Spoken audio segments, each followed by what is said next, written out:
Hi, Dave.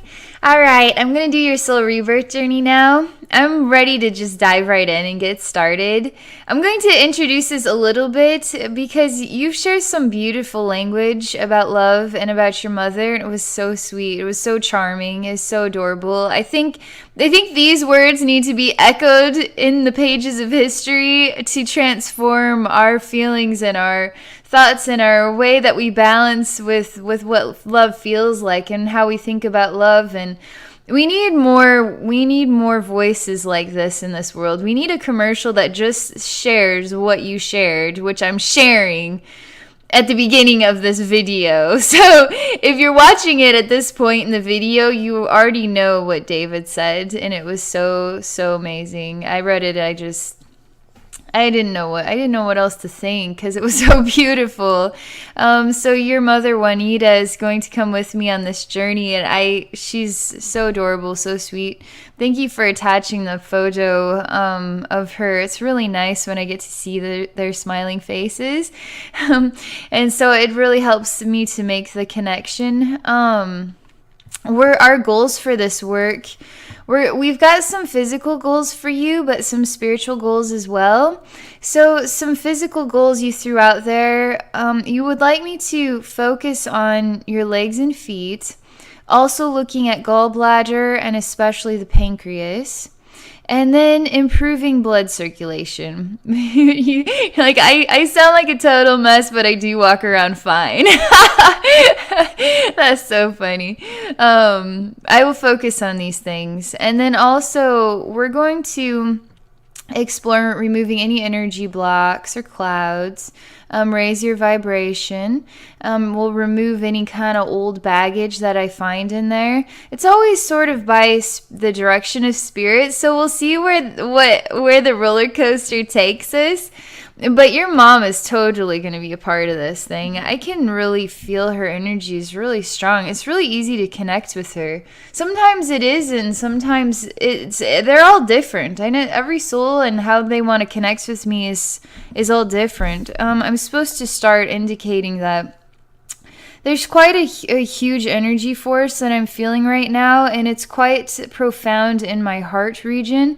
The language you shared about love created quite a gong of energy that was heard and felt across the cosmos.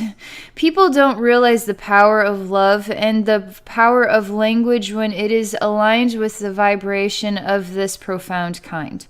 So I'm actually getting to experience the gong of energy, and they're saying that I'm using this language also as a tool for making that link and connection with your mother, which was very strong and very deep.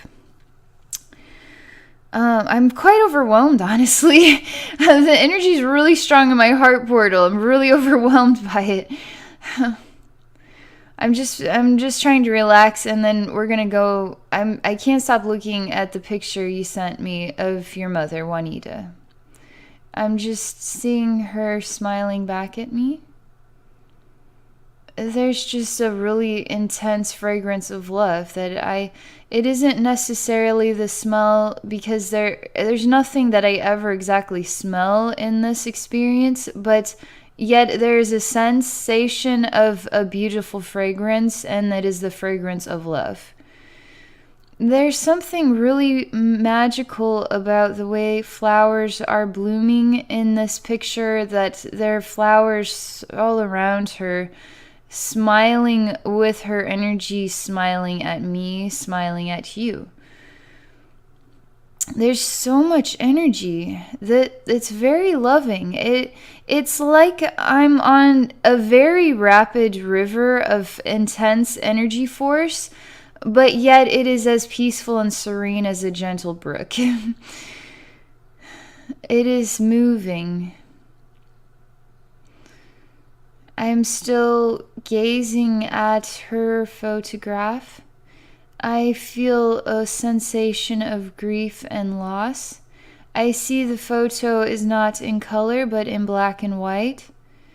I see it in somebody's fingers, and it is raining today, and there is water traveling down the side of a sidewalk. Where I stand, I hear cars, and I sense puddles and tires splashing. I just feel like it's drizzling today. And I feel lost somehow. But somehow I feel still okay. I just miss her. Is this that I hear? And so I see the photograph in the fingertips. It's getting smaller and smaller and smaller. And I feel like I'm a part of the world around me again, but the sensation of going into the memory becomes very profound of this nature, but you do get to have the strength to enter back into reality and find your balance and strength again. She feels this in your heart, this sadness and grief. She's talking about what is a normal transition life. You get to share love with others, and then it is time for new experiences of love. And so you find those that it's as if nobody will ever take her place in your memories or in your thoughts and feelings, but there are other versions of love that have a great deal of meaning to you as well, and those versions of love will help you heal and find strength to live without me here with you in the physical. There's something reserved about her energy, but it never stops smiling. And it has kind of a quiet or patient sensation to it. And it's very calming to me. It's very relaxed. It's relaxed enough that I feel like I could fall asleep. It is warm, like a warm blanket holding me, and I feel safe and nurtured by it. I feel like I could fall asleep in the most peaceful way known to man. Sort of like a baby could fall asleep in its mother's arms wrapped in a warm blanket. There's something about this. There's something sincere. I'm supposed to move on to the next picture, but the energy is still here. The loving energy is still here. And I'm trying to explore what is quite a dark void. I'm not able to reach it. I'm just going to stay in the peaceful, serene sensation. And then I'll just allow the pictures to change as they will. So I'm just waiting. She's very patient. Juanita, your mother is she seems to know exactly what to do, and it's as if she doesn't want me to do all the work. It's as if she's going to do the work for me to make it easy for me to heal you. It's quite refreshing, the feeling of it is. Seriously, there's an energy I feel in my gut region. It's a positive energy. It doesn't make me feel negative at all. I just feel like I'm just getting much more relaxed right now. I'm not allowed to move to the next image yet. I'm just waiting. I just feel like I'm going around in a circle. Like I'm on the wheel of fortune, but the playground wheel that spins and you ride on. Merry-go-round. Sometimes I can't figure out what I'm trying to say, and when the energy does this, I could start talking cuckoo if I wanted. Cuckoo for Cocoa Puffs.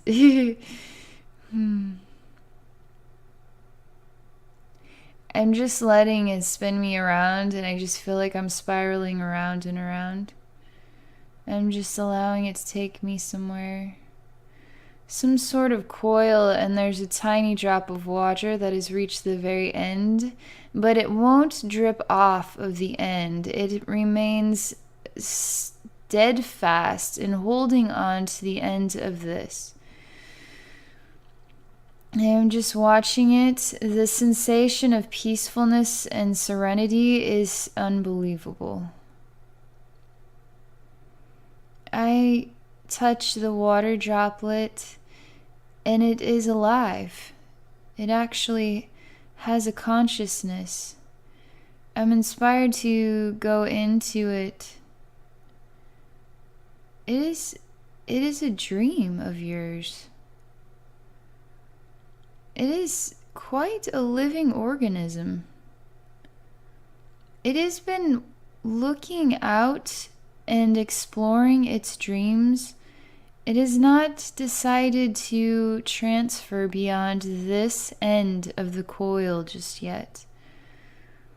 It has not felt or known how or known where it would go next from here.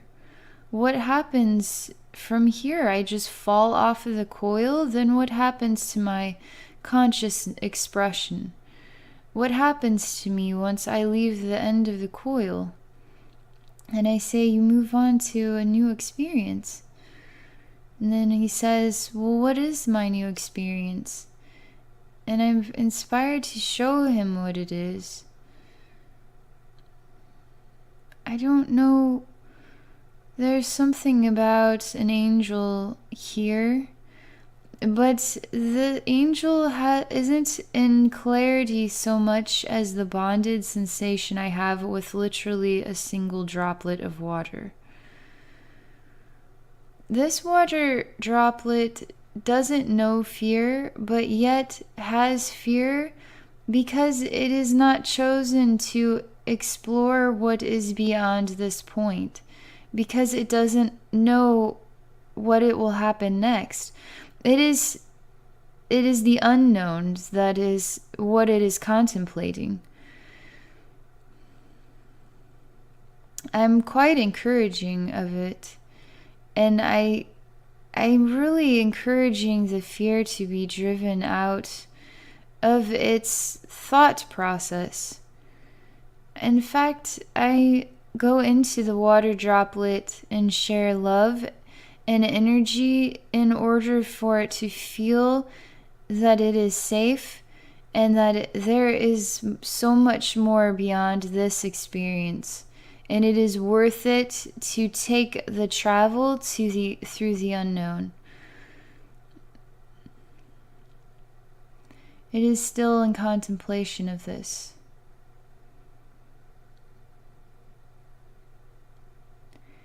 There's something that hurts me about the coil that it is attached to. When I touch it, it wants to cut my finger. It is sharper than it appears to be, and it hurts. But the water droplet cannot be cut or harmed. It is showing this wisdom to me.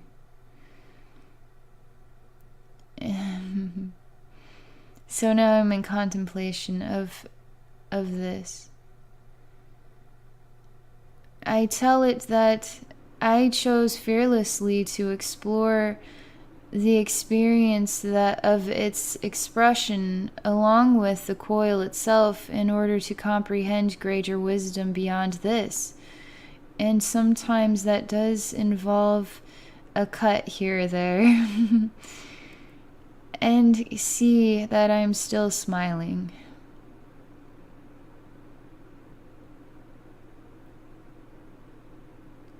It talks to me about tears, that it sees me cry when I get hurt.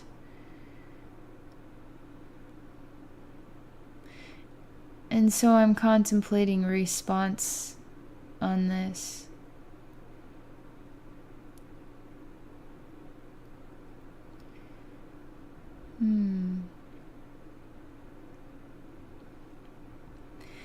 There's something I'm thinking about, and it has to do with this being a water droplet with a consciousness. And tears too possess quite magical wisdom, and they too are water droplets, and they descend as well and choose to experience. I'm just waiting now. He's in contemplation of this.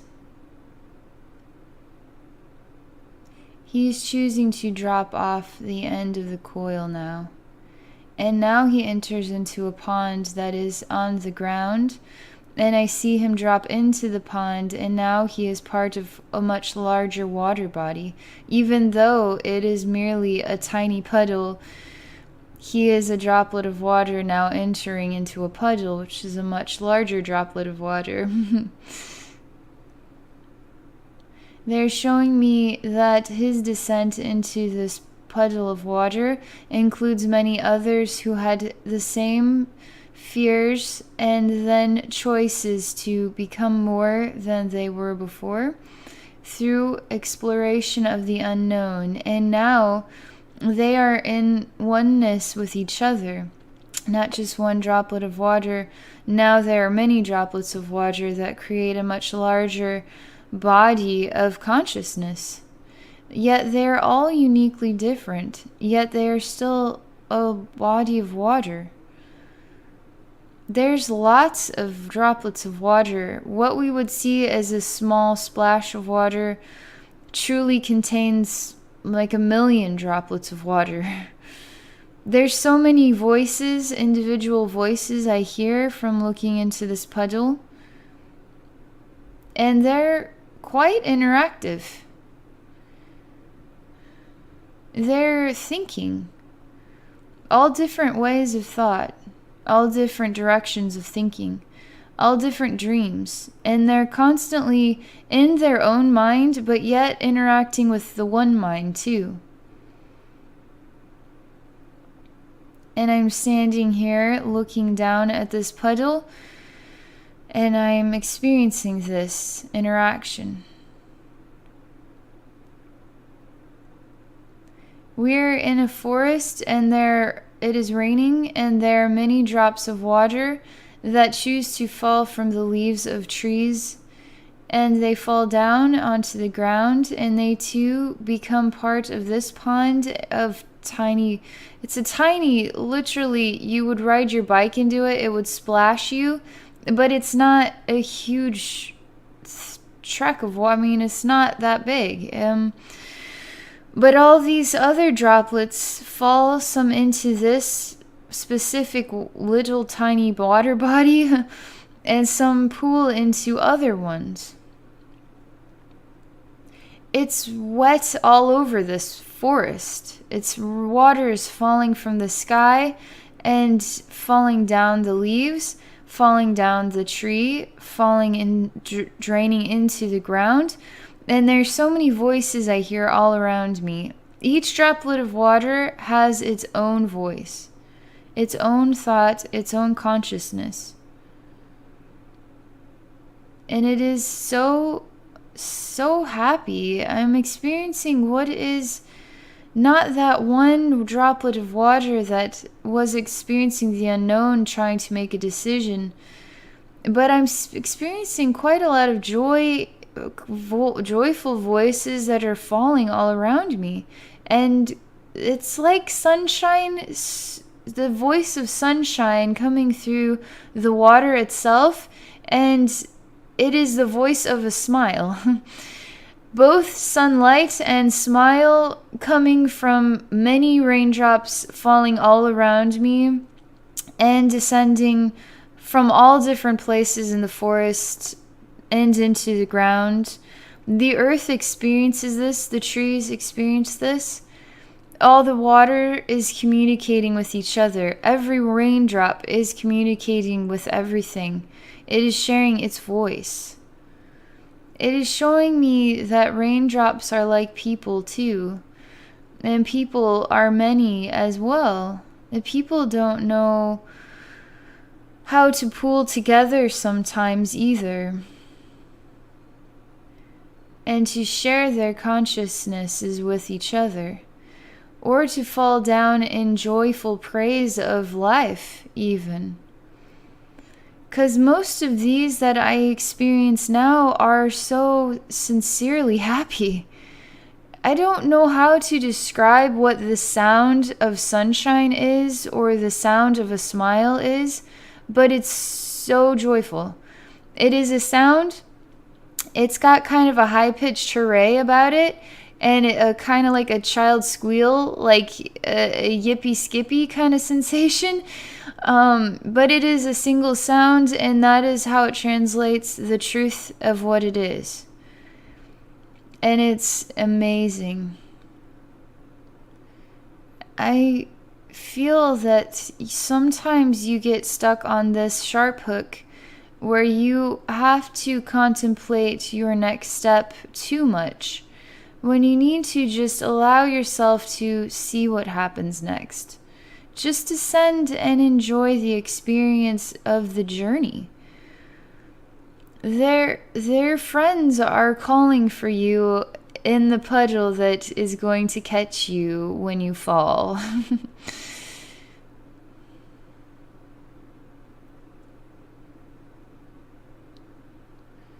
So everything is stopped, and I'm now looking at a photograph that is black and white.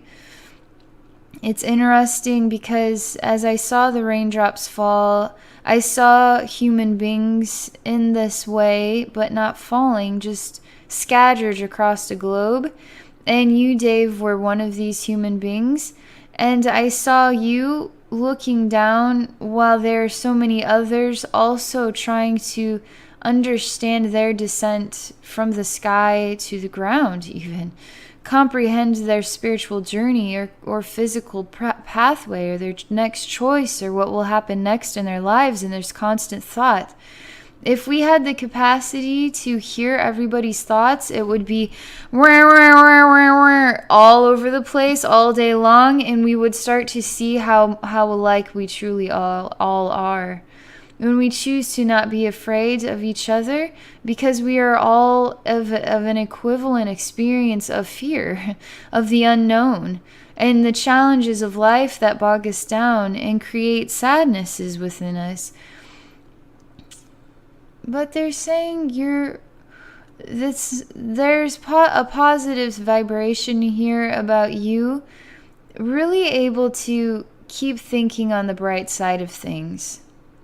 And so this second photograph is of you, black and white, looking down as one of the water drops, along with all sorts of people from all over a globe, New York and China, or, it's all over, all different diversities of people, different cultures, different everything. And their minds are all everybody's thinking the same things.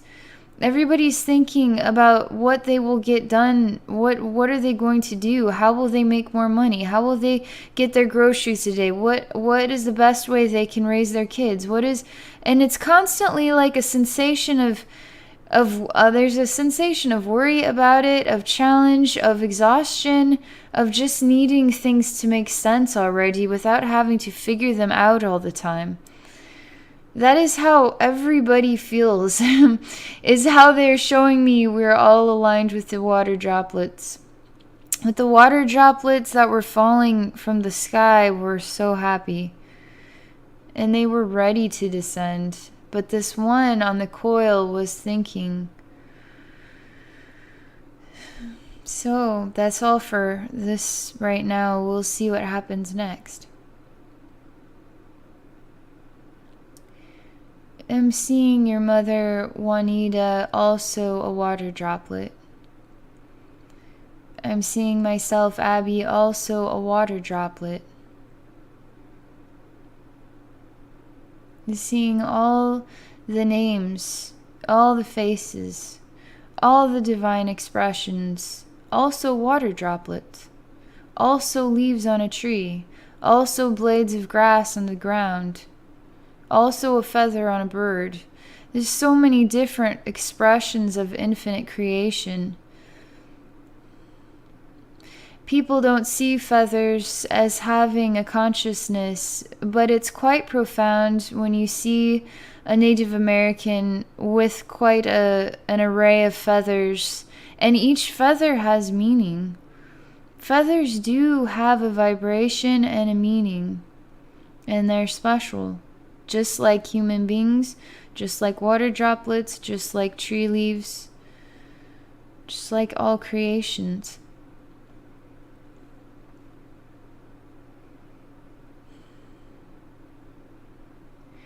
They're not allowing me to leave this wisdom. I am to stay in this vein of wisdom for you. They're saying I'm channeling healing, profound healing into your spiritual atmosphere, while simultaneously sharing divine wisdom for you, Dave, but for all humanity.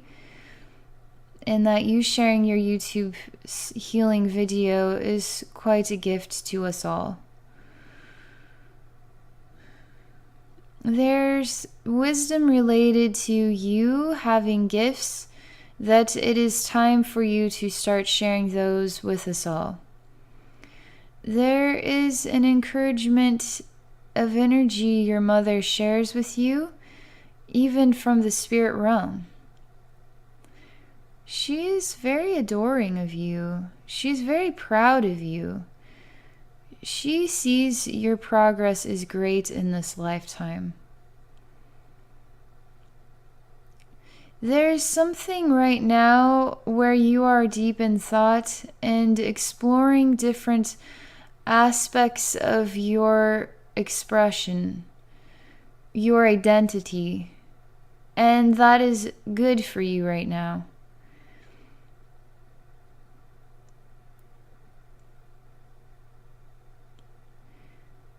I am trying to explore some other wisdom, but it is not transferring out of this just yet, but I feel like that it is time. It just won't transfer out just yet.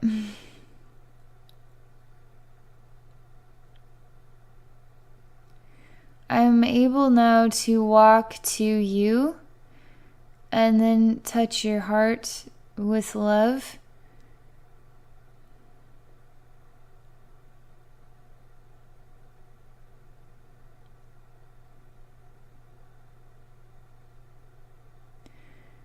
Your heart is ready to receive more love.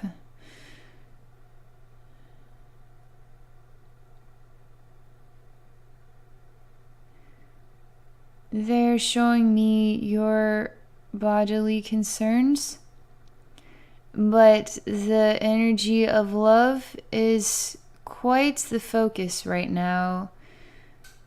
And I touch your heart, but channel through your heart portal loving energy that disperses throughout your entire expression. You seem to know or understand this wisdom is the truth for you.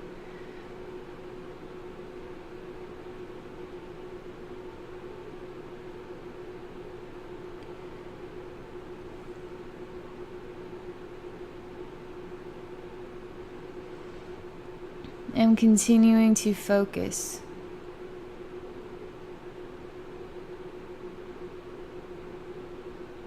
I'm channeling through your heart portal a reflection of the language you spoke in relation to love and your mother.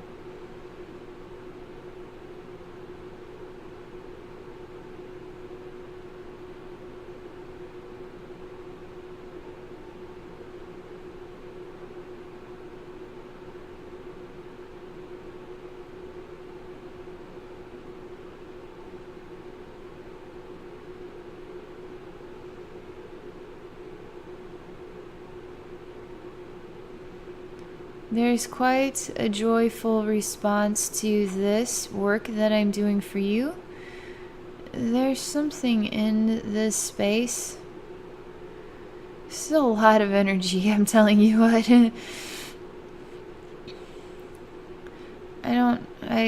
I can't talk right now. I just gonna keep focusing. It's kind of trancing me out again, so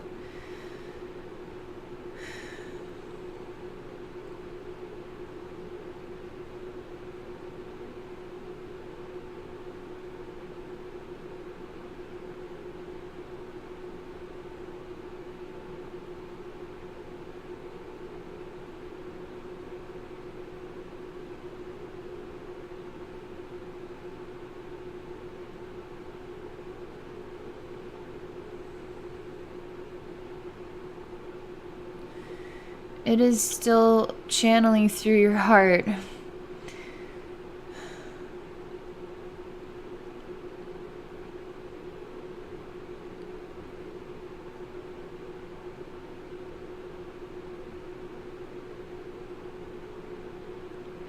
There's something about this. It's still channeling through your heart. The thing about this is you need to put everything down and allow yourself to feel love that will not stop channeling into your heart, and it won't stop. Even when you're like, okay, that was a good long hug. No, that wasn't enough hug. And you're like, okay, 10 minutes later, okay, that was a pretty good hug. No, that wasn't enough. So it's like an hour later, okay, that's kind of a good hug. No, you need more. There's something about, Dave, we are sending you love through your heart portal all day, every day, day after day, after day after day, and that's still not enough. And we'll keep channeling love through your heart portal every day, day after day for you. This is what inspires the water droplet to descend from the coil into the pond.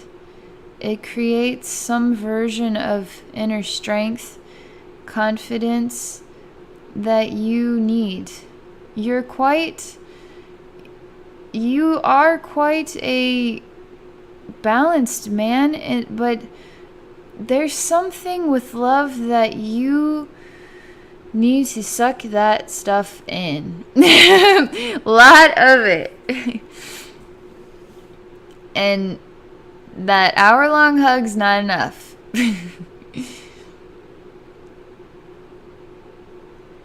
And you keep... I can't stop doing it.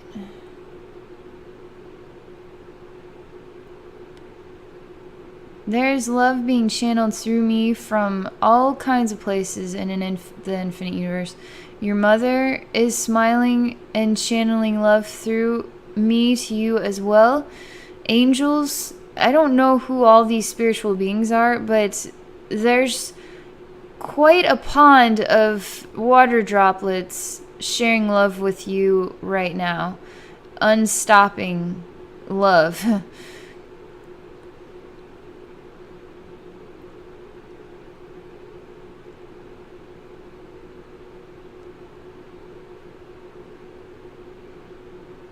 This is really good. You needed this. I don't think anybody would have known you would have needed this. I don't even think you know that you need this to this degree. I don't even think I knew. I don't think anybody knew this. But this has to happen for you, and they won't stop. Even I'm like, okay, that's a pretty good hug. No. Like, okay. I'm choosing patience. As we're channeling more love into your heart, I hear the sound of a door.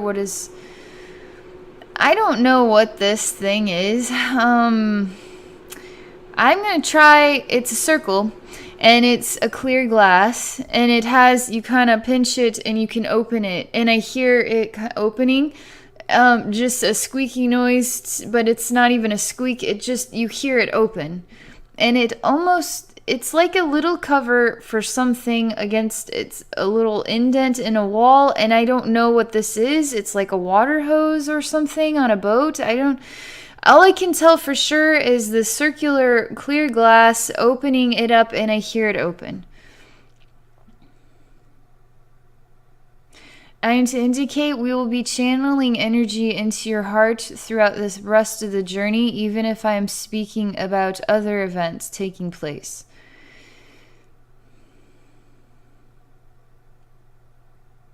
They say, Dave, are you open to receiving love through your heart portal through this entire journey healing? Even if we're talking about other things? I'm nodding because the answer is yes for you. But only you can say yes. There's some laughter or smiles my spirit guides are telling me. They're saying I'm being impatient. It goes back to okay, that's a pretty good hug. But it's like I've never channeled, just done this for, I mean, it's really beautiful. And it's really true that all of us, every human being, even the strongest ones, need somebody to just focus on their heart portal and just share love for hours and hours, unwavering by choice, to do this for others. We all need love of this intense caliber in order to help us release from these constant thoughts and worries all the time. They're hidden in our brains, but if we could turn the volume up and hear each other's thoughts, we would be hearing the same thing. It's just a different voice thinking them, and just a different body, but they're all the same challenges we are all dealing with. All the same frustrations, just different versions of the same. It's kind of creepy and kind of boring, really. I mean, if I heard everybody's thoughts complaining all day long, I would get so sick of it, so bored of it. So, can you guys just be happy already? I mean, that's what it's like for me to hear all of this, is what it's like. The rain droplets that were squealing and screaming and screeching and yipping and smiling and sunshiny as they were falling, and saying hooray, I could hear that all day long. Over and over, millions and millions and millions of raindrops doing that all day long, every day for the rest of my life, and I would never get bored of it. But I would sure get bored of complaining, worrying, stressing, feeling bogged down, feeling like I'm never going to get out of whatever this is, nothing ever is right for me. It's just constant moaning and droning and groaning and bleh. Gives you a whole new thoughts and feelings about raindrops. Rainy days aren't so bad anymore.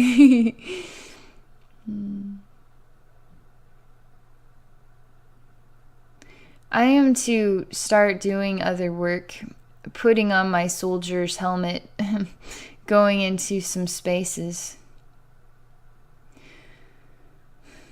This is the first one I saw. This is not the one with the circular glass piece. I'm going somewhere quite dark here. It's quite draggy for me to feel it. And it is a space covered in black liquid. There's something here. You opened this space for me. You have a knowing of certain spaces in your spiritual atmosphere that need healed. Then you opened this for me, and I'm thankful that you did, because you needed this cleared out. It isn't showing me other wisdom other than this is space. The walls are covered in a black liquid oil. There's nothing but darkness to see here. There's dark all over the floor. I don't know. It's almost like he's got his back turned to me, quite wide upper body, but he's kind of hunched over, so he's rounded out. I can't see him. All I can think about is a wolf right now. A really wide-bodied, up at the top wolf, hunched over, wearing some sort of coat, like a cloth coat or something that is thicker or heavier. I don't know where to place this type of coat. I've seen it before. I'm sure I've seen it on military people, old school style winter or something. I don't know why, but I just hear laughter and I can't. I'm getting dizzy and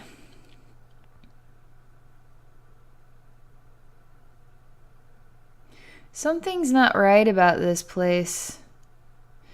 There's something about, it's like a World War I or II style uniform, greenish color, and there's helmets. There seems to be some decision making that is taking place in this office room. All the while, there's this guy just sort of like the cartoon style, yeah, like that. That's what it's like. Okay, let's see what happens next. I'm just letting the raindrops of joy fall into here so it can alter the vibration and the meaning. I'm letting the raindrops of joy fall into this office where all of these men are trying to make decisions related to war. Because again, the thought process across the globe, it starts to sound drony and drainy, and some people really like it, though. Some oddballs really enjoy the inspirations that create the miseries in everybody else. But the raindrops never stop laughing or smiling and being cheerful. These raindrops never did. The ones that fell from the sky, they never got hung up on a coil. And some of them would drip from the tree just naturally. And they would love to go into the earth or be a part of a puddle or whatever. It is helping, but in this office with the soldiers, the waterfall makes me feel like there are tears falling in here. And they're so serious in their decision making. But the truth is, everybody is crying. These decisions never brought smiles to anybody through the process or act of war. People were fearful, concerned, crying, getting hurt, getting their bodies blown apart, losing their loved ones. The rainfall in the office itself, these men are quite serious and oblivious to the rainfall, which is transformed into tears. All the while, in this other space where it is raining, this man is still saying, "Woo, ah," just it was that sort of laughter, like yeah, I don't know. It's just whatever he's laughing about is just he's kind of cartoony in that way.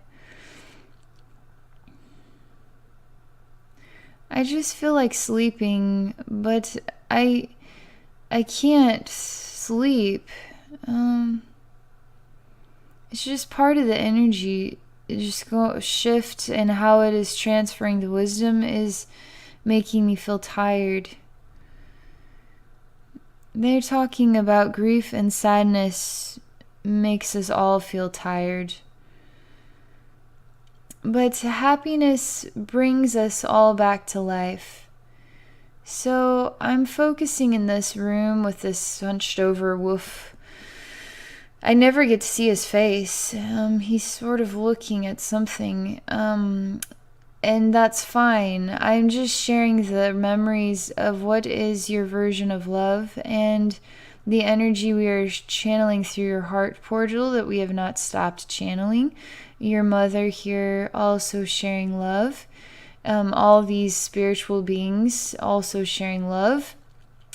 Angels also sharing love. Sort of a friend Cryon also sharing love. It's so weird when I see him, because I hadn't seen him for a little while and I hadn't really talked to him much. It's like, who doesn't love that guy? Who? It's not possible to not love that guy. He's kind of strange, but he's very genuine, grounded, and sincere, quite profound, and unwaveringly loving. So loving. Everybody is sharing love here with this scene. And this guy, the love is so loud, it is playing songs and notes. And this laughter is not even heard anymore. It is so loud, we are managing to get the sound of love to enter into this space where they couldn't feel the raindrops sort of turn to tears. But love is actually brightening the room, and they're starting to look around like, did you hear that? It's like, am I hearing angels singing for some reason? Am I losing my mind? Because I thought we were talking about war here. They're actually really stunned and not sure what to do right now because they're all hearing it and they don't know what this is about.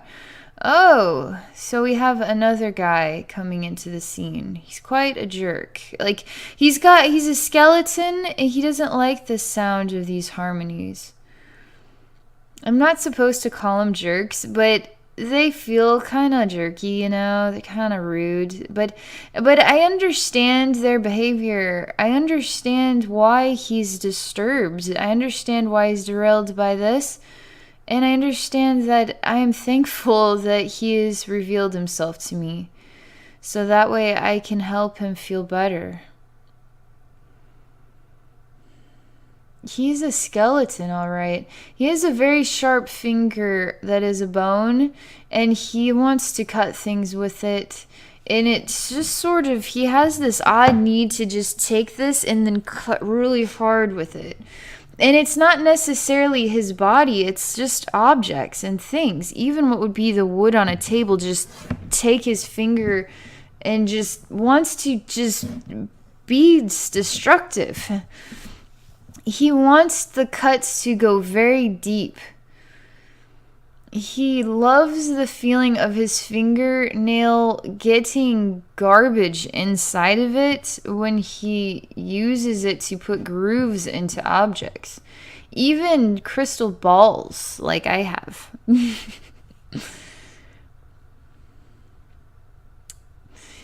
My spirit guides are asking me if this is funny, and I say, it's interesting. I've not come across this type of infatuation before. And I can experience the joy of it. And there's a relationship with... I see them as sort of... Sorry, my nose itches sometimes, but... I see this sort of demons types like to take my crystal ball from me or use it to make me think that they're destroying something that is indestructible to me. That makes me laugh because this is a gift from heaven. You can't destroy it. Even the spiritual version cannot be harmed. It is merely an illusion. I am holding his finger and helping it to return to natural. Something unnatural happened to him, and it created this reaction, the need to just be this version of destruction. And I'm constantly over here with him, touching him. He's trying to show me that I'm going to get hurt if I touch him, if I talk to him, if I look at him. And I'm saying, no, that isn't the truth. I'm sharing love with you. I want to help you. I am healing you. He's showing all kinds of versions of chaos and pain he's inflicting upon me, but it isn't the truth at all. The truth is that he needs help feeling love. What is a natural, balanced, harmonious version of love? And he's still trying to digest it. So I'm allowing a blended oneness between the sort of love is the choir. The energy of love has sounds, and it sounds like angels singing, or musical notes, or I don't know how to define that sound. It's a beautiful harmony, and so we are sending it here to him so he can experience it, embracing him. Like your version of love and Mother is that version of love, that profound healing version of love. This entity needs this very badly. I'm healing, showing him how my crystal ball is healing, and so is he. We are all healing through the sounds of love. Even I am, even Dave is, even everybody. We're all healing right now through these sounds of love.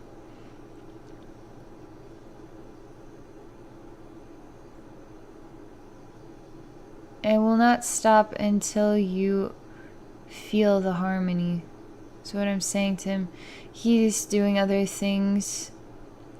It's okay. They want this. There's a reason why he shows himself to me. Because he hates and loves it simultaneously. But yet he cannot allow himself to become one with it just yet. But he's sort of lashing out or freaking out from it. But he is I'm really proud of him for hanging in there. He's doing a good job, and he's starting to transform more and more from it. But it's hard for them. It's really hard for them. Love was taken away from them, and they are so angry about that. They feel like love betrayed them. This man feels like love betrayed him. I don't know what damage was done. They're not showing me. He has something to do with all this and you, and he is quite furious about what had happened to him that was not fair, was not right, was an abuse and a neglect and a severe experience that totally derailed him, made it so he cannot and refuses to experience love ever again. That's what he is about. Love hurt him that bad that he refuses to experience love ever again. I mean, he is furious. He is enraged. He's pissed off. But he's sharing the wisdom, which is helping. It's helping. It means that he's trying. He really is trying. This stuff takes time. I can't instantly. Some of them, it takes time.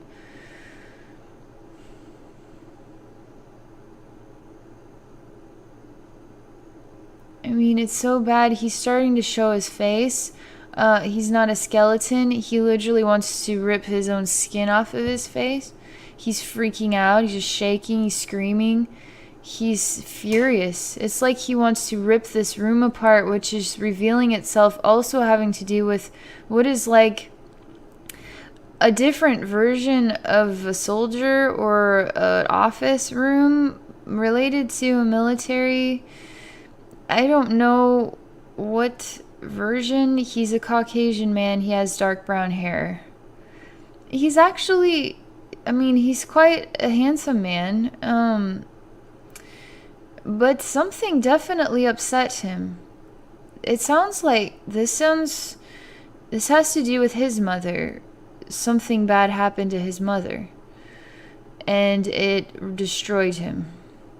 It was what happened had to do with war, and what it was not right, and he can't live right now. He can't ever forgive what was done. That is what he is screaming. That is the translation of what he is sharing with me. It is derailing. It is understandable, but he can't calm down. But he's doing better. He's sharing more and more. He's starting to show a face. He's starting to show starting to show a scene. He is sharing more wisdom and information to help us heal him. And we won't stop. He's trying to...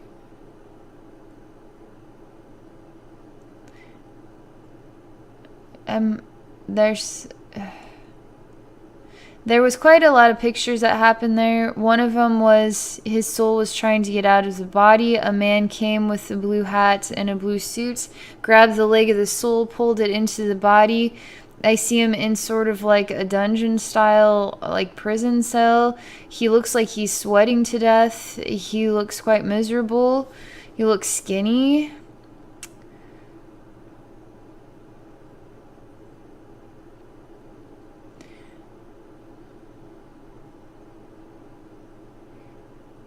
I mean, this would be... I'm trying to put the piece of the puzzle together. They aren't telling me what... This is what it feels like. He's some sort of officer making decisions, and it has to do with war. Something really bad, on a really bad scale, happened to his mother related to war.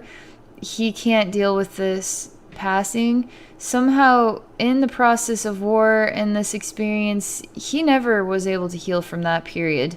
And then now something bad has happened to him, and he doesn't seem to care about his life anymore. They kept saying lost soul. So he just doesn't have a purpose or an identity. He doesn't know he doesn't understand who he is anymore or what the purpose of life is. I mean, he's a puddle of muck, is this. He's transformed into a puddle of muck. So now, what is the water droplet that is afraid of falling into the puddle because of tears that fall from the eyes? Does not want to feel pain of that kind. And here I am inspiring it to not be afraid. It is okay when we get cuts, they can heal too. And it is talking about complex nightmares that happen in life experiences that are traumatizing for us all and transform what is our versions and comprehensions of love into a complete chaos of annihilation of love.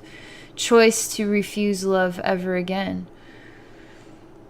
And I say that is too part of the healing. It is painful sometimes. That is why it is so important that we choose to open our ears and open our eyes to the needs of each other. He is finding relief and healing because he is somehow that raindrop. That droplet of water that would not descend from the sharp coil. He felt betrayed. There's a complex storyline with this. These three spaces are interconnected.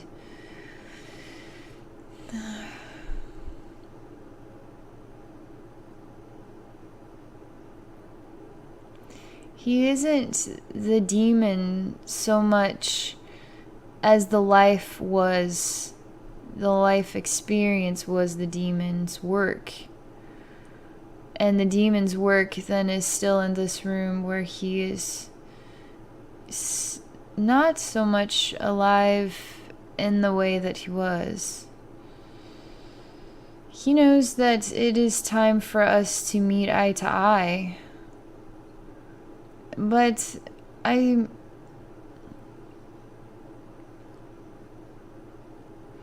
I was going to complete the work with this other man, but I'm choosing to allow the energy of love to continue to flow to him, and we'll return to ensure that he is at peace now.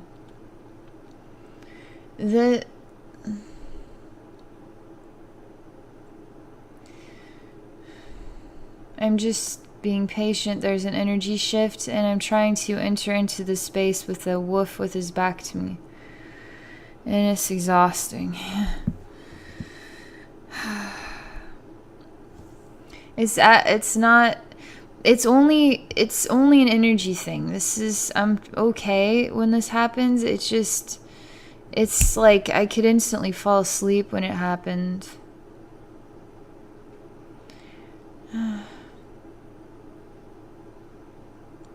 It's a hard room. It's a hard room because there's something in here that makes it like I can sure go in there. At the same time, I'm not making an impression in there.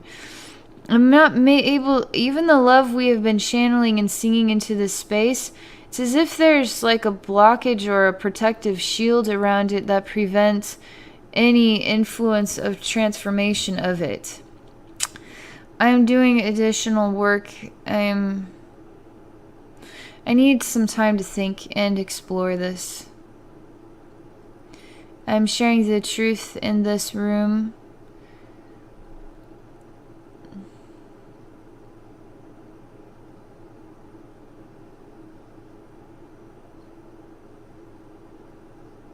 I'm literally, it's as if I'm going to him and saying, "Sir, this happened to this man. This has to stop." I know it sounds pretty weak, but that is the inspiration. He's actually taking the note and looking at it. He does have a heart. He's more of a fox than a wolf. He's quite robust.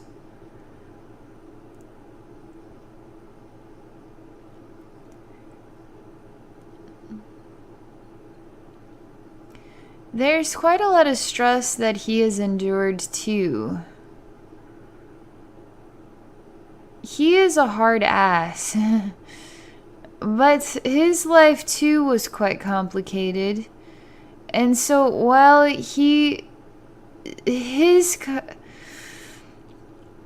I'm telling you, true love, expressions of true love do transform in realms where there is constant terror and destruction.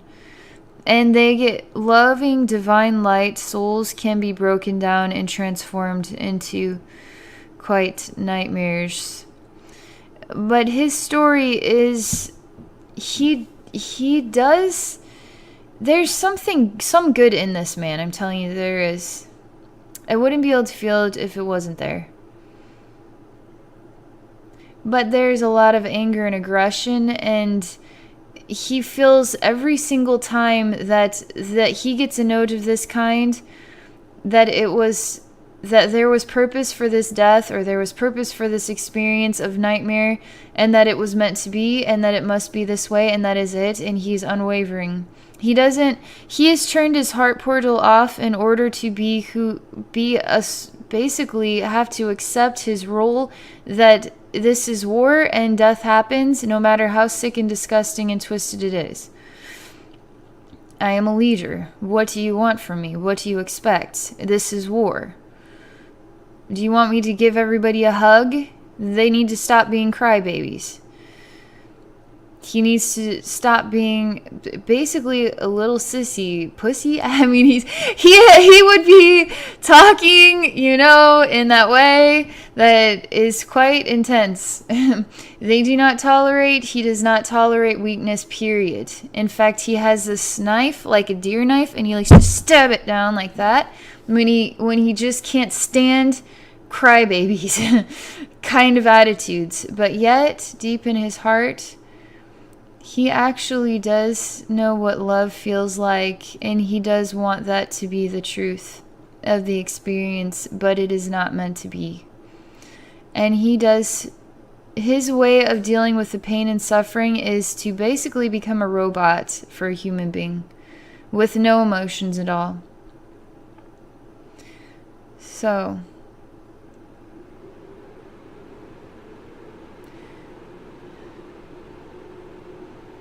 this was, you had a relationship with this man. The best I'm making of this, Dave, you had endured quite an experience in a war scenario, which would be something like World War I or World War II, the pain of losing your mother. I'm not getting the impression that was Juanita, but you had quite a loving relationship with your mother at that time. There's something bad happened. Some part of you was harmed. I'm still trying to make sense of this. That's why they were asking me if he's really a jerk. And he's not, because he's you.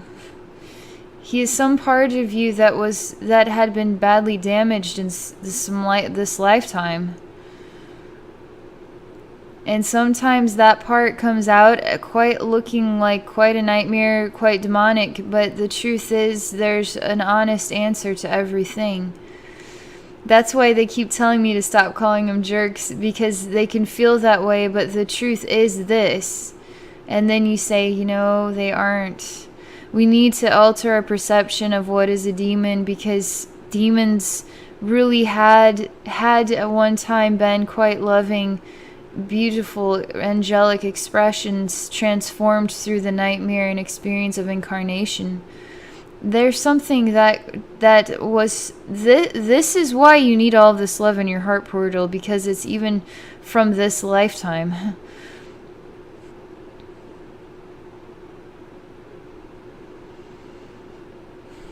I'm going to this big, robust man. He has a dark side, but he does have light to him, because he had to become this way in order to do as he was trained to do, basically. There's an interaction of forgiveness and telling him that I understand and that it's okay to let go now, because it's over now.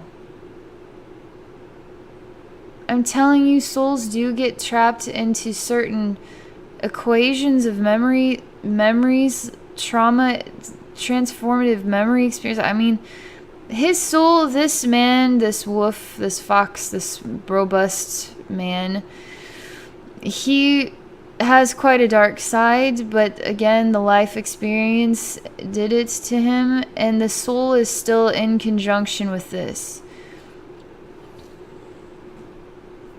His soul is still in here in this experience. So to heal his soul is going to heal him, whatever he is doing right now on the planet.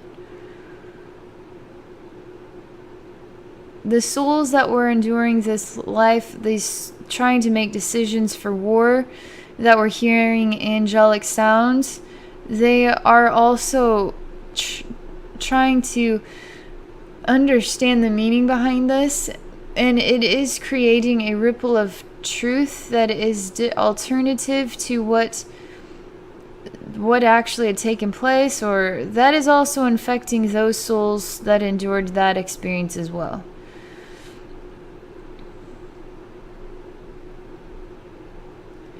There's something interesting about the wash of time, because it's sort of like you don't actually progress through time going this way. It's like you progress through time going upward, and then some parts of time can be melded together, and so what is past is now present, is now future, and I don't know how to follow along. Time, how do I define time? I try the best that I can, but what is in the past is now transformed, the past, the present, and the future. So how do I do that? How did I just do that, you know? You can transform what is the truth through channeling love into different versions of pain and chaos that took place in history. I'm getting another energy change here, so I'm still trying to help the robust man. Everything I'm trying to do work for these other 2 rooms, spaces. The wisdom is, everything's turning. I don't know what's going to happen next. I'm just waiting now.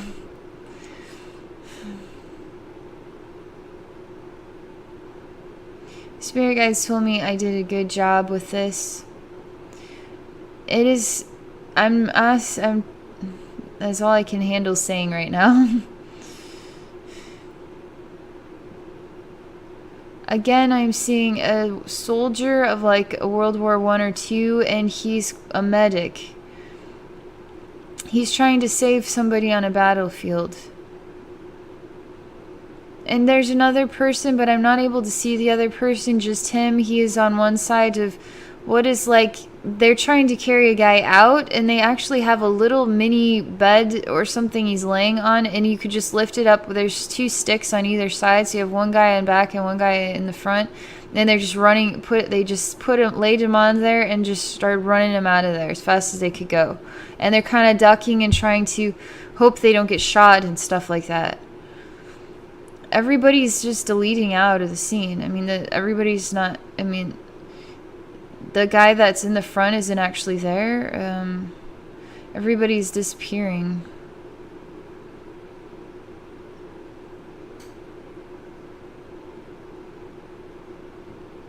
They're wanting to alter the truth of what was your relationship with war. They're not wanting you to see the chaos or the pain or the suffering. They're not wanting you to see that all the scenes that we have seen were important. Wisdom, they're trying to share something about this. It hasn't quite come yet, but they're evaporating. All of the people are disappearing, and so it is transforming into a scene of what was war is now what never was war. It's like they're altering the entire pattern of what we believe is the true history. Aren't there some people that believe World War II never actually happened or something crazy like that? It's as odd as this is. I mean, I've been seeing so many weird things about time lately, and this is really strange. I don't know what to make of it. They're not telling me much. They're just showing the pictures, and I'm evaluating what they mean to me as best as I can. I'm really wanting to see the raindrops and to hear the laughter, but it is not to be. I'm seeing what is a field was once quite dark and people shooting each other and people in fear and people running, and there's quite a lot of adrenaline, and people don't really have a lot of time to think about being afraid, I guess. They're more so just doing their job to try and kill off as many people on one side or another as they can. Both of them have the same thoughts. They're all the same thoughts. There's thousands and thousands of people thinking the exact same thing on both sides of a line. So either side of a line. So you have one country over here, thousands of people thinking, I need, shoot, we got to kill as many people as I can, trying to focus, trying to shoot as many people. Other side, shoot, try to kill as many people as I can. And that is all they're programmed to do, is shoot each other off. And that is the thought process that I get to hear. Coming from both sides is the same thing, and I just wonder what is wrong with these people. Why are they doing this to each other? Don't they understand?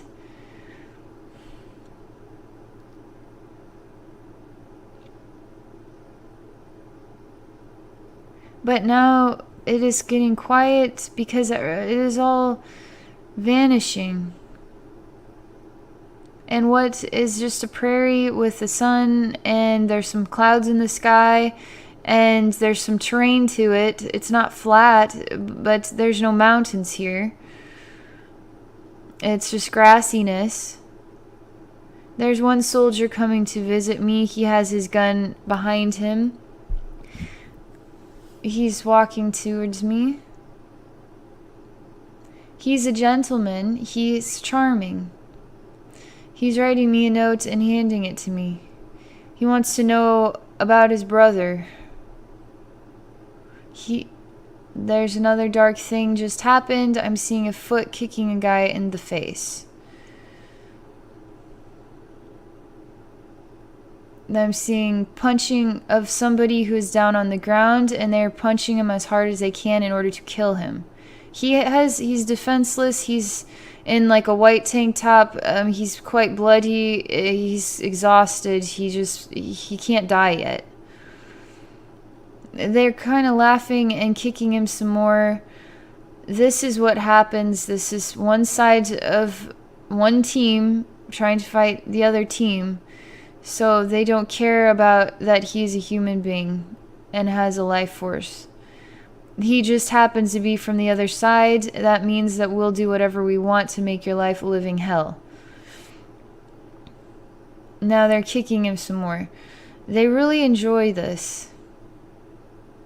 They're showcasing the work of demons is to inspire us to behave out of alignment of love. Now we are all behaving like demons towards each other. I'm asking them why this is important for Dave.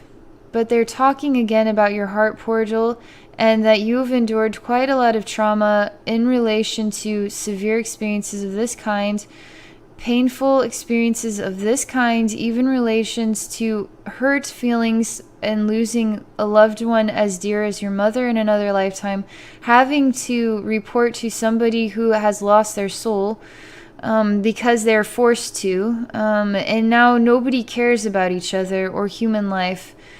And I'm saying again, how does this help Dave? And again, they are talking about we must continue to channel love into his heart portal in order to create the right balance of healing for what his soul endured through different versions of tragedies of this kind, having to do specifically with war. Your heart still feels this. Your soul heart does. Your part of you still feels this pain.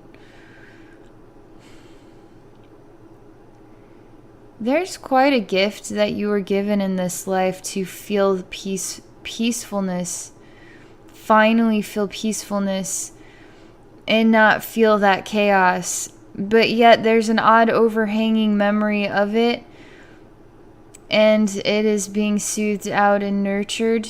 And sometimes we gotta get the grossness to the surface in order to get that out of there.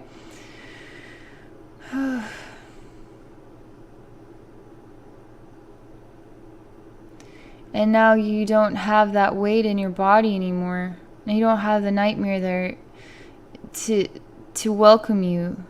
You know, it isn't there. We heal its vibration, your connection with it. There's something that makes me sad about this man who won't turn and look at me.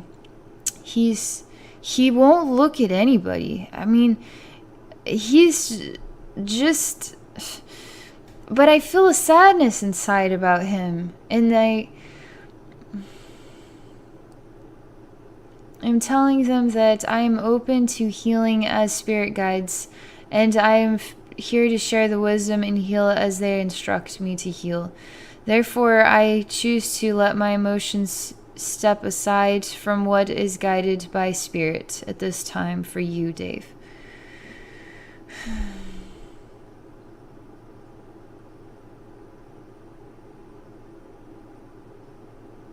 There's a sound of bells ringing in heaven right now. It's beautiful. I can hear what is like the sound of water in cups, and then you sort of put your finger around it and it makes a beautiful sound, and it is gorgeous. There's such an array of harmonies and such an array of gorgeous, beautiful, harmonic sounds. It is so welcoming to my soul and so revitalizing for me to hear it. I can drink it in. I can actually consume the energy like it is food.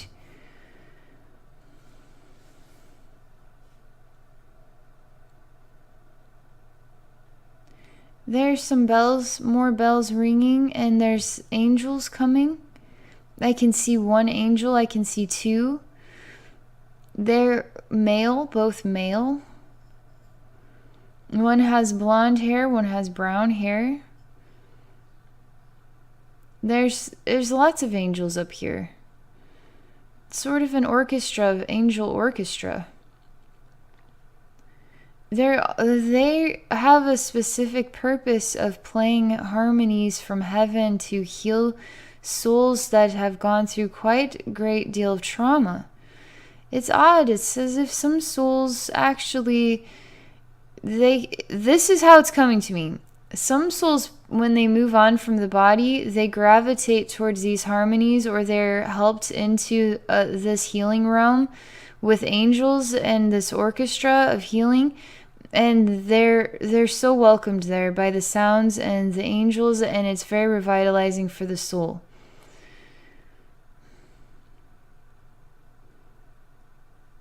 They're welcoming this man who has been in so much suffering, was kicked and mother lost, and still having to serve in his purpose in war. Whether he wants to or not, he has to do it. He is being welcomed. His soul, which is this water droplet as well, is being welcomed into this heavenly realm full of harmonies. He is starting to adjust or adapt to this realization that he's not in the lifetime anymore, and that he's free to be released from this, that it's okay now. He doesn't have to be sad about his mother. He doesn't have to endure what those men did to him while he was in a prison. He doesn't have to endure the thoughts that he had about war, that he didn't agree with war. He's so relieved. They're really welcoming him, and he seems ready to go. And now he's able to leave his body, where that one man had to try to pull him back in, and he successfully did. He's able to leave. It feels like relief.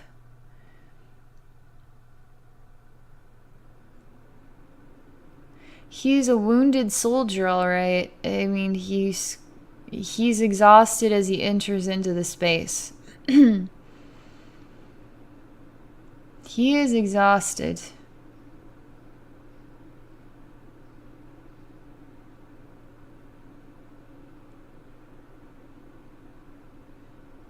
But he is really filling up with love very quickly. I mean, he's starting to rejoice and he's crying. He's so thankful. He's so thankful. He's so happy that this has happened for him. He feels like he's been blessed by heaven, that he's able to leave that experience. It's strange because it's almost like some souls get trapped in reliving the same memories over and over again for eternity. I don't understand. That is what it seems or feels like, and I don't like that. I don't know. I don't want to believe that souls get trapped into nightmare lifetimes like this. I want to see all souls heal and be able to release it properly from the body and go move on into the light and to heal with angels and to purify from the experience. I keep looking at that man and asking if we can help him, but he's like a movable boulder. He refuses to allow himself to. So now he is the sissy, now he is the pussy, now he is the guy who is too good to choose love and healing of his own heart. Therefore now he is to remain in this way until he can learn how to let go and see what truly matters was love all along, and to actually care about the heart of others. My spirit guides are asking me if I feel sorry for him, and I say that I understand why he chose to behave the way he did, and it's almost like he's being punished, but I do relate that he has to choose to undo the work that was done through experiences that will help him remember what love, the importance of love, and they're saying that is correct. That is why you keep incarnating, in order to heal these pathways.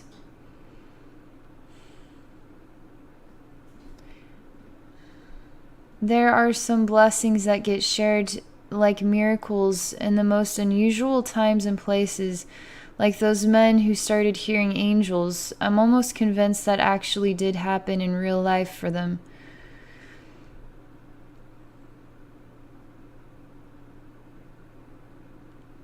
Just because it was prompted by a future event, it still can take place in the past.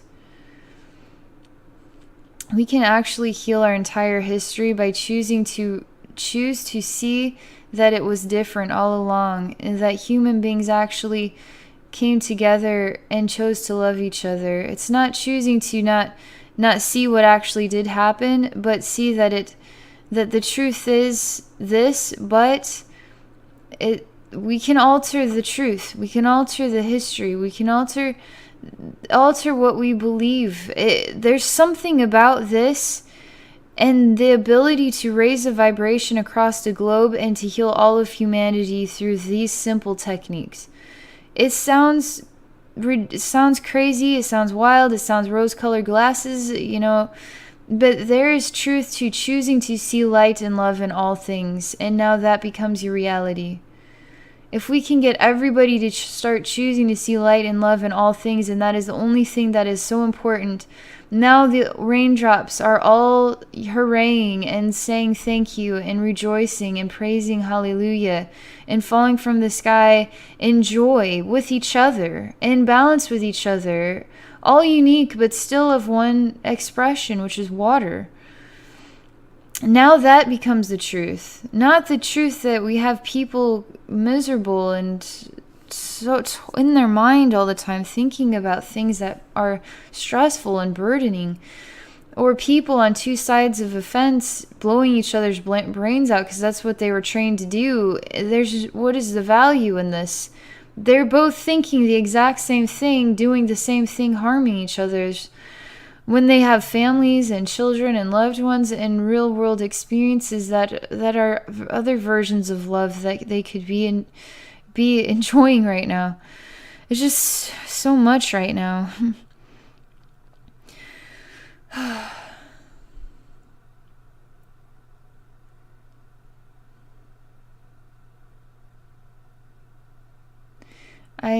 I'm seeing that you are healing in heaven. This wounded soldier is healing in heaven with the angels. This part of your soul reflection, the one that we are channeling all this love into you as well. He is feeling so much better. I'm still persistently trying to help this other soul, because you know what? We cannot give up on each other. We can't give up on each other. Even when we feel like we've changed and there's no going back, we have to keep trying. Just because he has to learn his own lessons, can't the learning be that some nice soul came and helped him in that lifetime to remember that love was the only thing that mattered? And now he too can heal in the light of all and enjoy these versions of love. So I keep saying I'm not going to give up on him. I have the wounded soldier in heaven, so we saved one guy. See, we've got those other guys hearing angel harmonies. I can't just give up on this other guy.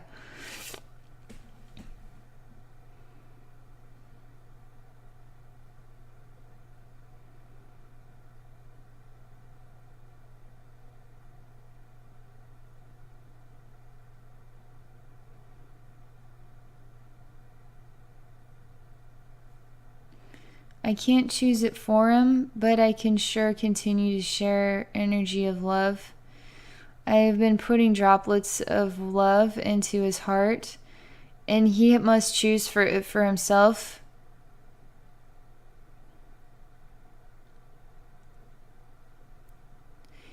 The more droplets of love enter his heart, the more sensitive he becomes, and he's starting to break down emotionally, and he doesn't know why he's getting so emotional.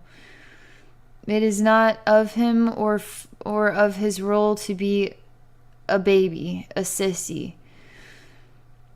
He's putting the knife down that he always slams down when he just gets frustrated. He's setting it down, and he's literally breaking down crying right now. He too wants to feel the love of all, healing his heart.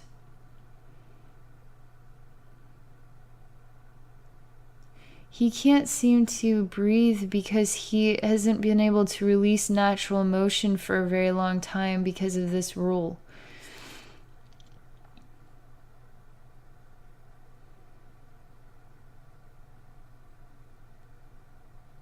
This is a real deal. his part of his role was to help be a strategist in order to create the right version of destruction to win a war.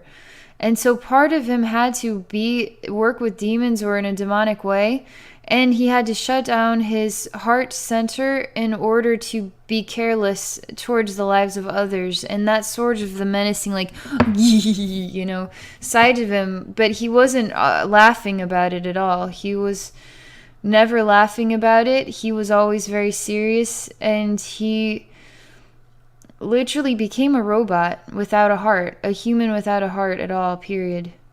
Although he did still remember and feel love in a very faint voice, a whisper. And it was constantly reminding him that love is the only thing that's real. Well, he kept trying to shut it off.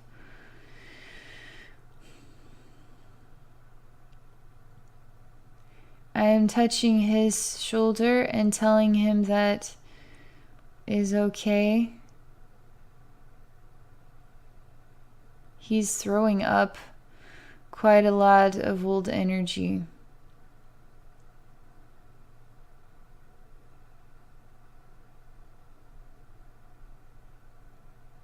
I'm asking angels to come, and if it is his will to enter into the light, that he be allowed to go with these angels now.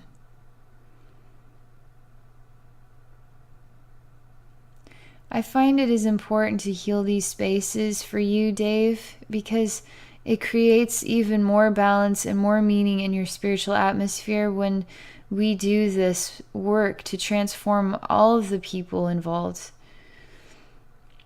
But there's only so much I can do. This is providing a lot of relief in my body, that he is actually allowing himself to be broken by love and be taken by angels. So he is allowing them to take him. I'm not able to see his face.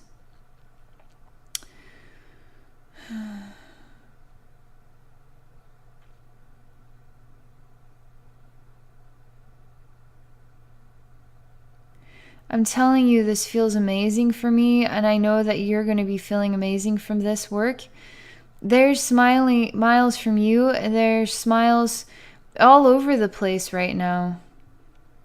There's a lot of rejoicing and the feeling like we're okay to move on now. It feels like the raindrops are starting to love each other.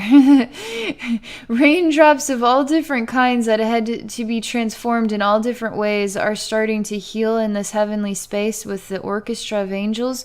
And there's so much balance that is happening, and nobody feels that they are, one may have been a leader and one may have been a soldier, but there's a balance between them because they're both human beings with hearts. And they both know and desire and want to experience love, and that is it. So now there is no leader, there is no soldier. They're just two men who want to be healed in this space with angels.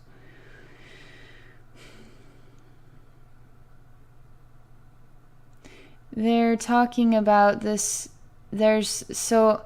I'm healing this battlefield. I'm healing these offices. They're allowing the happy rainfall to enter into these spaces. I'm healing this prison space. They're saying that it is over now. It is okay to see that these are all versions of a historical past that we relate to and understand.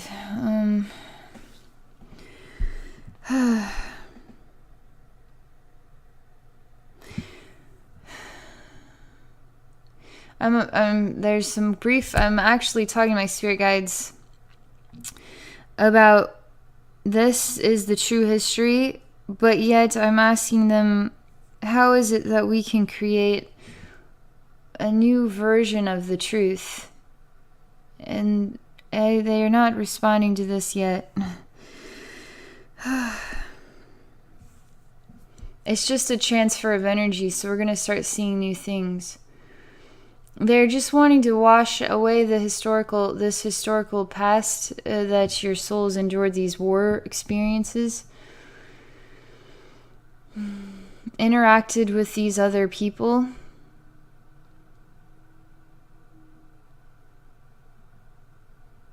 Helping you to remember, realize, feel balanced with the truth that you are a human being with a heart who has feelings, and the feelings can be channeled in and out naturally. This is very good for you. This will help develop depth within you to feel more spiritual energy, because you're able to be more balanced with the energy of love. Be even more of a profound spiritual student, journeyman, teacher, because you are even more balanced with the energy of love now. That is important, because love is the vibration you choose to connect with, the wisdom you choose to pour through you and share with others, and you will be reaching even higher veins and realms of wisdom because you are being saturated with genuine love, angelic healing, all of that stuff.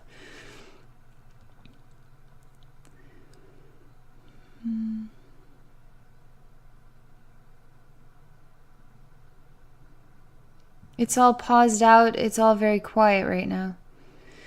I can hear cricket. I can hear what are insects of the night. I feel so peaceful. I feel revitalized. I feel like smiling. I feel like dancing. I feel like going to a hoedown. I feel like doing something really fun right now. I feel like smiling. I feel like I just feel great. I feel like romance is in the air. I feel like love is all that matters. I feel like I'm free. I feel like none of that, whatever that was, that is whatever that was. That's part of the conscious past. Like, that's part of a past it's fine. It's part of the past. I don't feel the vein of that is transferring that wisdom back and forth, whether you knew it was there or not. That it's not quite there at all, period. I don't hear any of that, period. None of it is there at all. It's amazing how souls go through lifetimes and how we are still communicating with past lives. Even if we can't remember them or it's all said and done. It's all part of the past. We still somehow communicate with them. And the communication is it's fine now. It's healed now. The communication is joy now, because it was healed, and there was rejoice from the soul, a freedom from the pain of the thinking and that boggy feeling and the misery and the torment and the challenge. None of it is in relationship with your identity right now as Dave. So I'm deciding it's a thought in my head. I'm not tired. I swear I'm not tired. You know when I'm tired when I put my head down. I'm not. I actually feel really happy right now.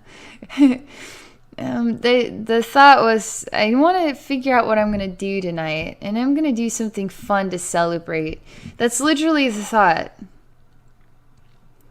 Spirit guides ask, what will you do? And I say, you know what? It's going to be 1,000,001 things that have nothing to do with pain, suffering, war, battle of the mind, stress, feeling miserable, feeling like being sad. Just going to smile. I'm just going to spend every single minute of the rest of the evening smiling, because that is all that I care about anymore. After that, now I see that the only thing that ever mattered was to just keep smiling, and just keep smiling. That is all anybody should have ever been doing, was smiling. They're talking about the raindrops smiling too. So you're starting to feel like a raindrop now, and I'm saying, oh yeah, I am feeling like the happy raindrop. I'm looking at that original coil. Was sharp.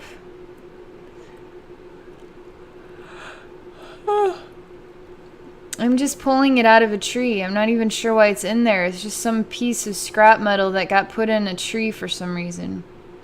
And it's rusted out. Coil.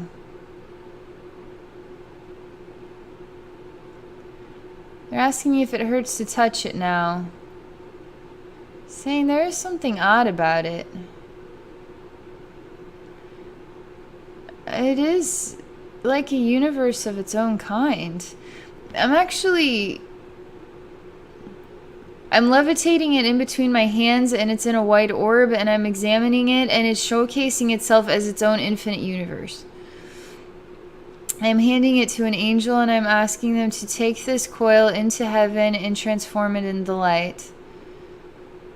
I don't know why, but true love is the energy that keeps sharing itself here. And that is the energy that you need to be feeding off of. True love.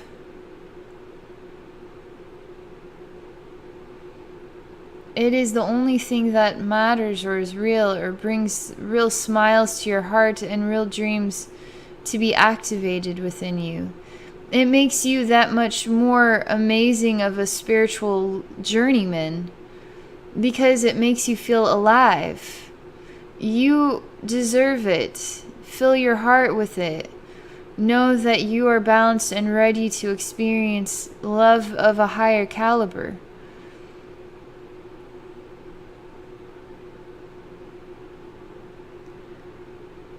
It is okay to cry sometimes too. You've been holding in a lot of emotion.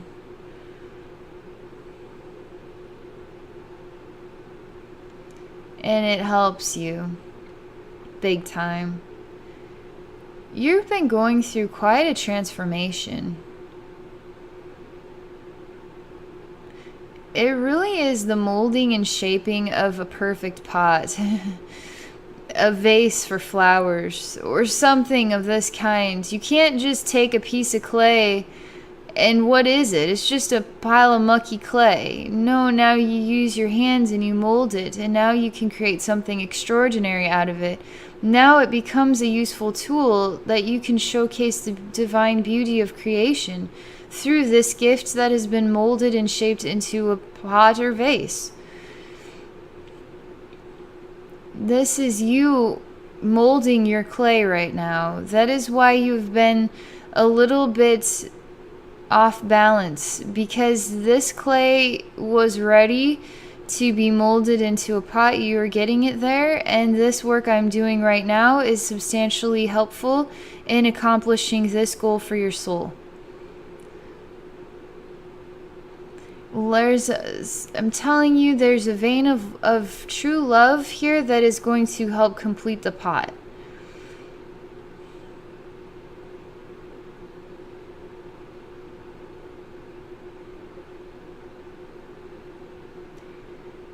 When the pot is completed, it is the same color as the clay. It is full of flowers of all different colors. And now, guess what? You actually can paint it now. And to make it even more extraordinary. This pot is unbreakable. I explored trying to break it, and it did break, only to re-solidify instantly and show that it is unbreakable. Because it is strong through its experiences of being broken so many times that now it knows how to be strong and unbreakable.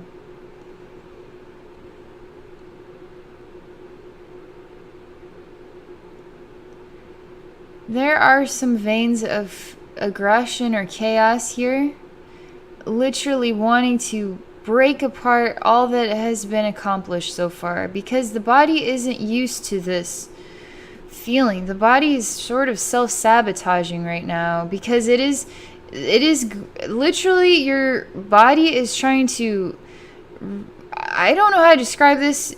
You're growing in a super way, and your body is trying to keep up with the super energy you're experiencing and how you're transforming and all that, and the body is literally freaking out. It's too much too fast, but there's no choice in the matter, and it has to force itself to grow, and there are growing pains in the process, and sometimes it is emotional, sometimes it can feel aggressive, but that's just the body screaming that it is trying. I'm trying, quit being so energetically profound right now. But there's no choice in the matter. I'm talking about a lot of human beings enduring this right now. Even Abby is during this.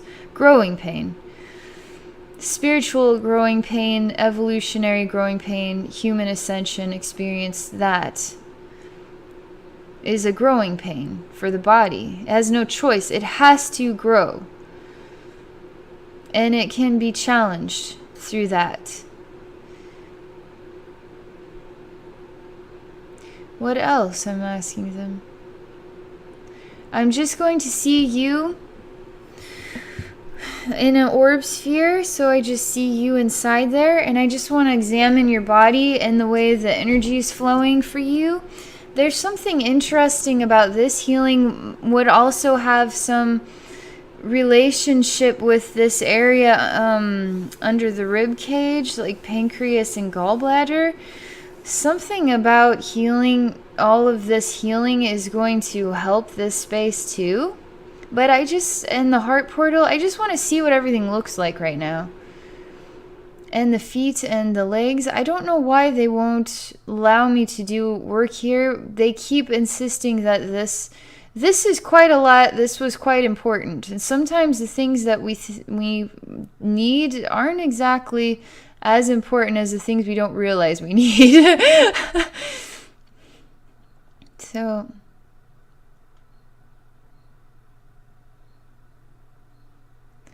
you're trying to grow wings. You're trying to be, you have a memory or experience or relationship with angels playing in an orchestra. You miss that experience. You miss those sounds. You miss those harmonies. You miss that version of healing. You miss that version of truth. You want to be a part of that again.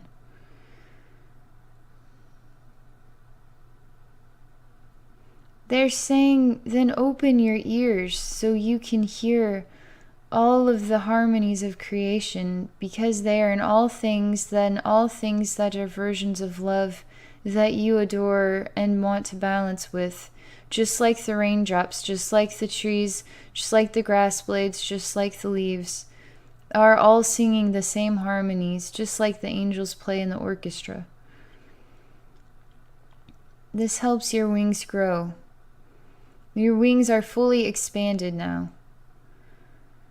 You feel heavier still.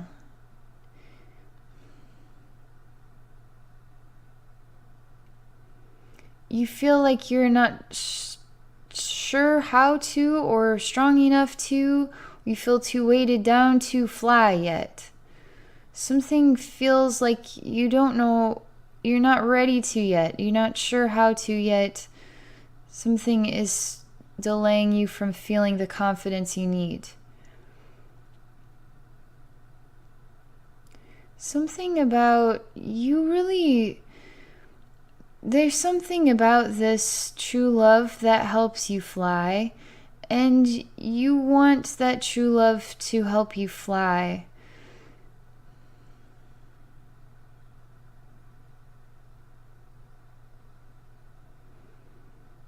And focusing energy still on you. I'm using, I don't know how to describe how I do have things that I do, but I'm channeling in vibrations to assist with this type of thinking.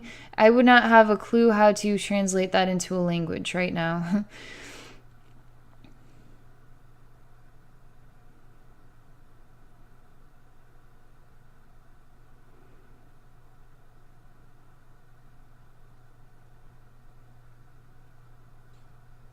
allowing you to release a lot of old toxic energy. This has been storing up for a while. This would be in the most now version of your expression. So they're the most upper surface layers, the layers closest to your physical body. I don't know how to describe half of how I see things, but that's how it feels. So it's releasing out. These would be the most recent pains you've experienced. It's coming out. Just negative energies just continuing to come out of you. It is quite a great feeling.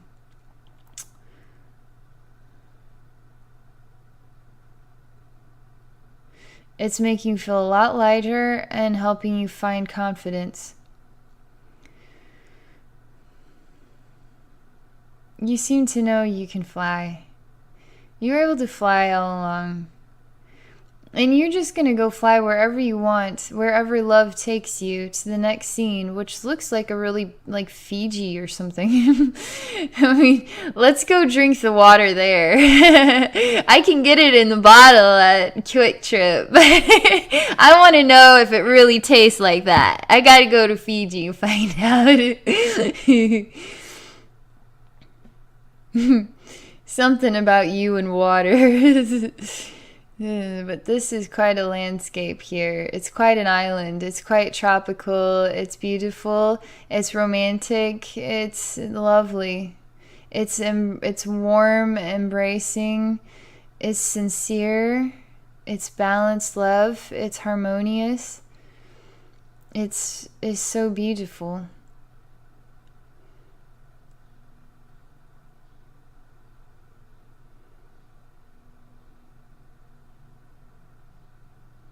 There's a great deal of joy you feel here.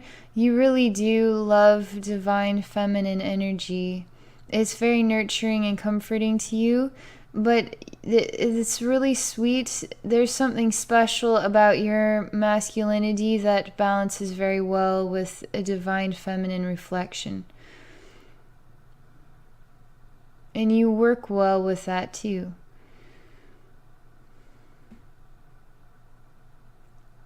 So we're just enjoying Fiji right now, and all there is just really warm energy here, beautiful sunlight, tropical plants, freshness. You're smiling. You feel free. You feel the freedom to travel places, to go, to follow your dreams, and wherever your wings decide to take you is all in conjunction with wherever your heart inspires to take you to. Anything that is not a reflection of like whatever that was that we saw with the soldiers and yada yada, I don't even know what that was. That all that matters now is smiling and hooray and happy raindrops for every single minute of every moment of every day for the rest of my life. That is all that matters. Let you be the mind that we are all attracted to hearing, because your mind speaks differently than all the other minds around. It is laughing and smiling and giggling and being different than all the other stressful minds that are just thinking about the same challenges of life that we are all enduring. So I'm seeing you again. Just in your orb sphere, your wings are quite extended and you feel happy.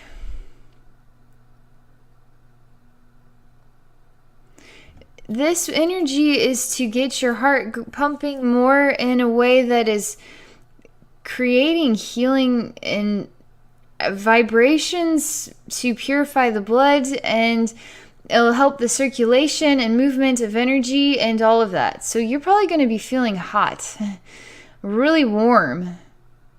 More, you're going to be feeling noticeably cinnamony, spicy hot.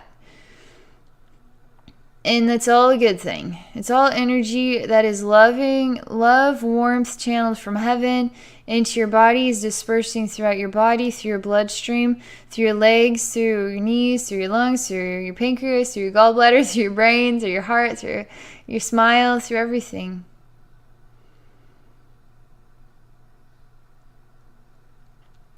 So I'm just continuing to channel this in. There's quite a man showing up here.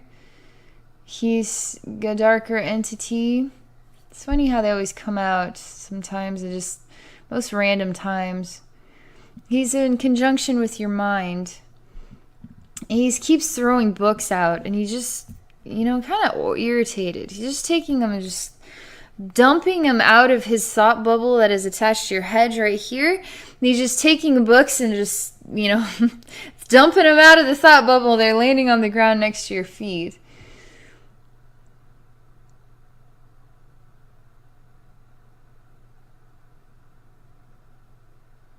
He's not paying me any attention. I'm saying it is time that we release this. I'm exploring ways of releasing it. I'm calling angels to assist because we're getting short on time here. I've got to focus here.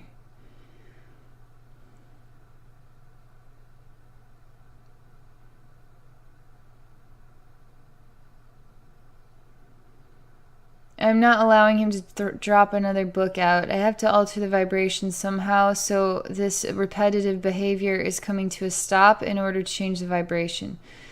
He needs to get the book out. I just have to throw the book out. Just let me throw the book out.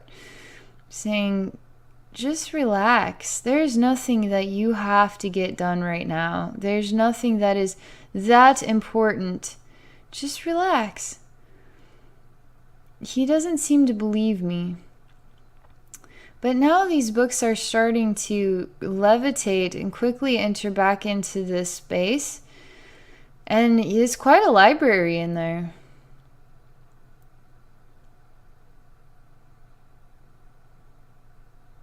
He's wanting to organize now all of his thoughts. He has a special desk where he puts some of his most special thoughts.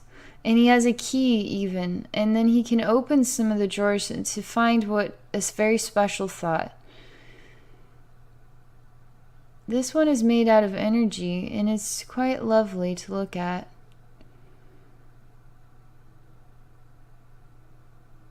Something is aggressive about his nature when he takes this energy and explores it. It has a physical reaction. He is tired. He sets his head down like this, even letting his head down against the table. He wants something out of life. He's got a Polaroid that he keeps doing this with, like he's trying to let the picture create itself, but it is not there yet.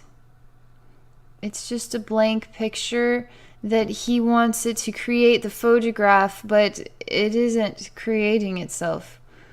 It makes him sad. He knows what his dreams are.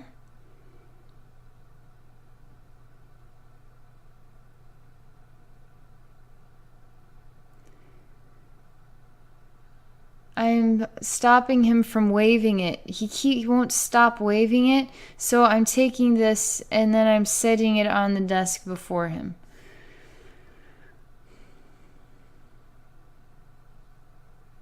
There's an anger again. It's not coming from him, but another man. Quite a big guy.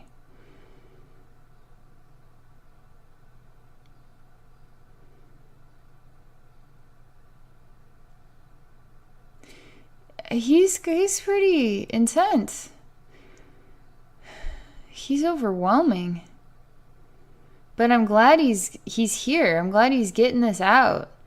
It's almost like these are all parts of your thought process. All parts of there's somehow parts of you He gets mad because some things in life feel out of his control. He doesn't like me toying with that. Picture does not belong to me. I just, something about, this is my secret drawer. It's a completely different entity from the other one, but they're all in conjunction with your thoughts and your feelings and exploration of life. My spirits are asking me what I propose to do here. I'm putting the pot, I don't know, I haven't figured it out yet. I have to do something to help these thoughts be at rest or be at peace or be at balance in a harmonious way. I'm asking the Angel Symphony and Juanita to come and help with this. They're laying you down. Energy is here laying you down, giving you a head massage. Like massaging your head. Giving you the salon special. Helping you to release your thoughts. They're really encouraging you to have thoughts of all different kinds, and it is okay to have thoughts that are sad or angry or frustrated or whatever, and have thoughts that are happy is very natural. It's very normal to need to release your emotions. To take time out to make sure that you're massaging your head, as in give your body time to release the thoughts, but then make sure to be doing kind things for yourself that fills you with rejuvenation and healing and happiness. That feels a lot better. We're picking up the suitcase of these thoughts and we're removing them from your head, and we are entering them into the light where the angels can play harmonic sounds and help them all heal. This is helping develop a channel of energy into your head from the angelic orchestra in order for you to hear the sounds playing directly into your brain.